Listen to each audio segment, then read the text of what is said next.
Giờ ông cháu lên mệt có từ 25.000 2 cân ạ.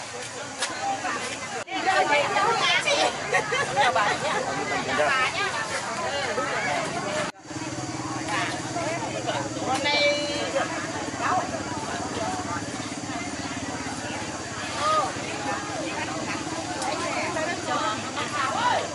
chết thử không? Được không? Được ạ.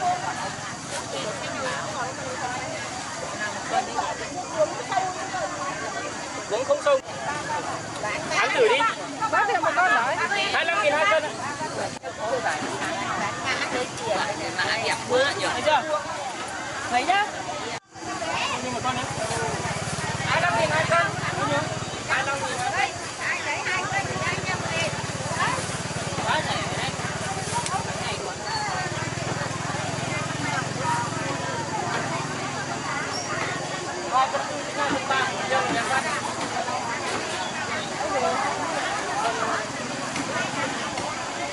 Có tiền có đấy.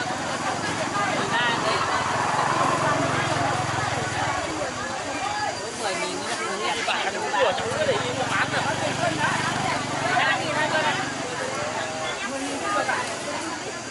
Được rồi. Đấy. Nhưng mà thùng này sao nó lại sang như này? Không có loại đấy nó thế. Anh ơi. Anh cái gì nó không khỏe mà. Anh đi bỉa đâu cho em đi theo bỉa. Đi không anh chỉ đến chỗ này. Không. Anh mua cái nào to này. Đẹp nhỉ, nhìn mã nó đáng sướng.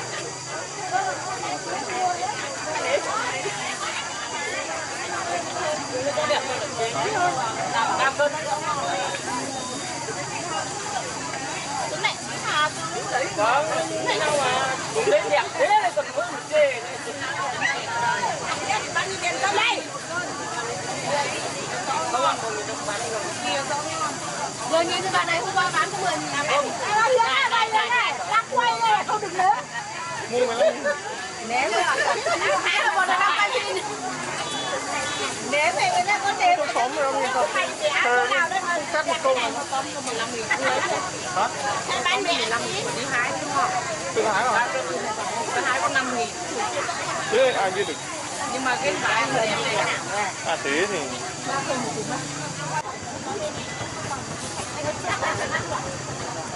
Trời ơi, 5.000 đồng ý nhá. Rồi mới phải quả. Chớ vào để được. 2 cân à? 5 miếng. đây cái này là đây ạ. Đây. Cái chỗ mà cái chỗ lắm là sao?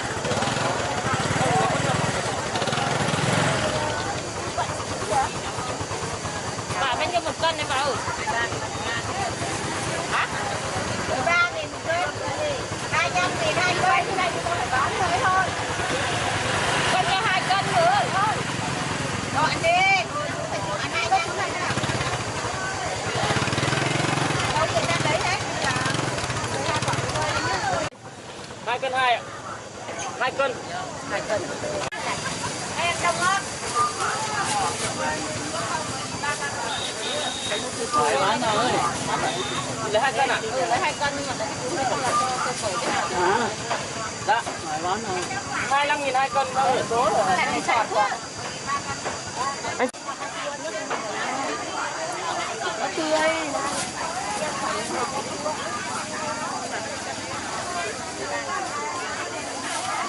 Tươi rồi giỏi thật.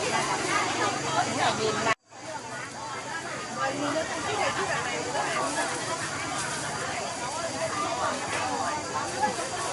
Dạ đúng là nếm phải dạ rồi. 2 cân mút, 2 cân. Nào không chỉ quay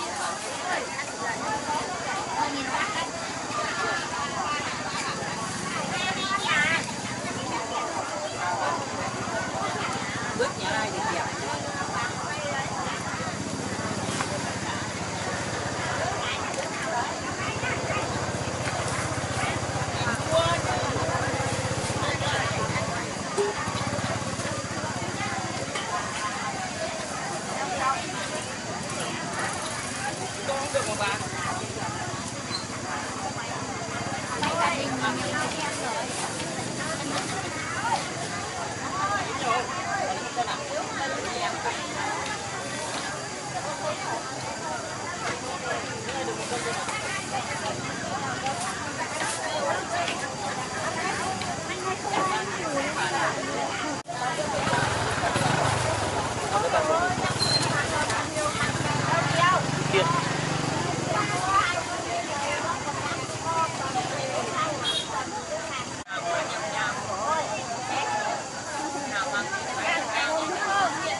Quay cho sạch nữa này.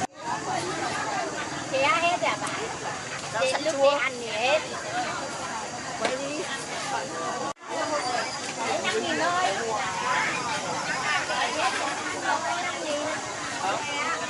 Rồi. Quay đúng cái hũ này này. Rồi, được rồi. Tập đúng rồi. Đeo cái sọt vào. Đeo cái sọt đằng sau vào.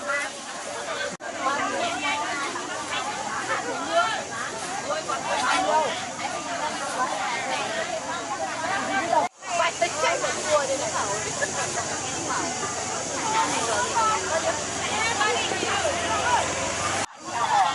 Bán bao nhiêu cân mặn mà nhanh đi. Cân vải á. 2.000. Quay không bác ơi.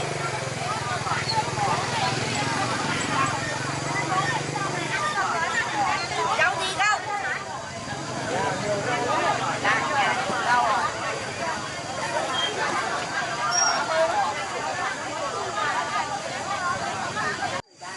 Thì 33.000, 25.000 chạy cái gì ngon.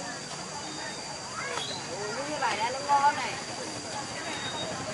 Người tiêm cho ăn thế, bằng 500, 250.000, bằng 250.000 tiêm vào. Ai đi qua tiêm vào nếu cứ tiêm vào là đang phí. Đây hẳn bánh rau này có cái này đâu. 45.000. Có. Đây vừa hết mà.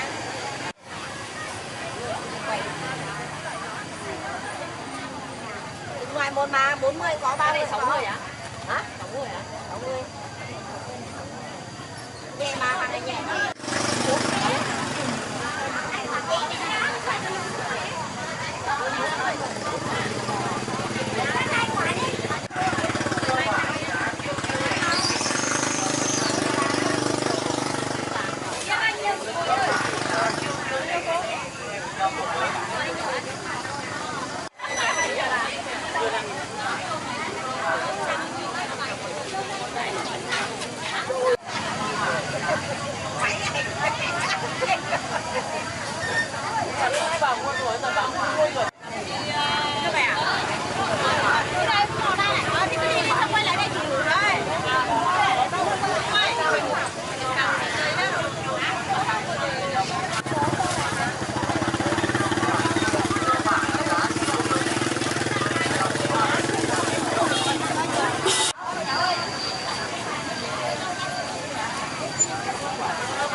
Tiền đấy.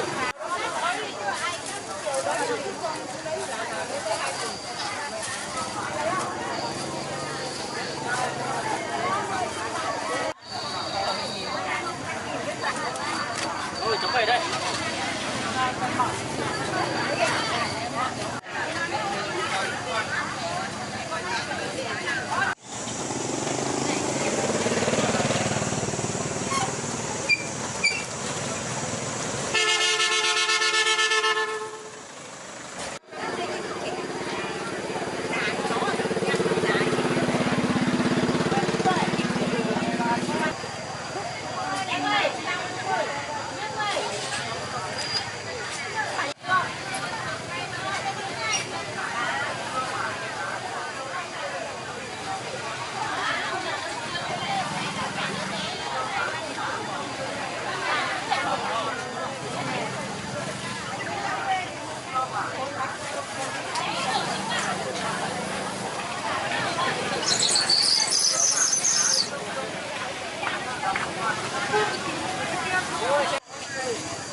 Tròn cái đấy rồi.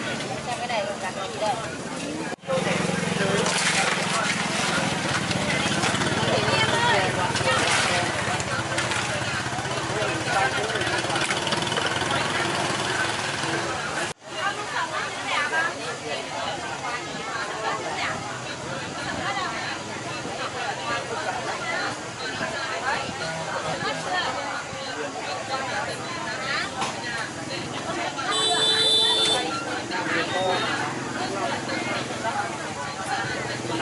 Ở bên trong á. Có đâu diễn viên mà để quay ở đây. Đây cũng toàn diễn viên xấu rồi. Diễn viên nó phải xinh xinh một tí. Chưa rồi nắng rồi hết diễn viên xinh rồi người ta về hết rồi. Toàn các bà già, toàn lái xe.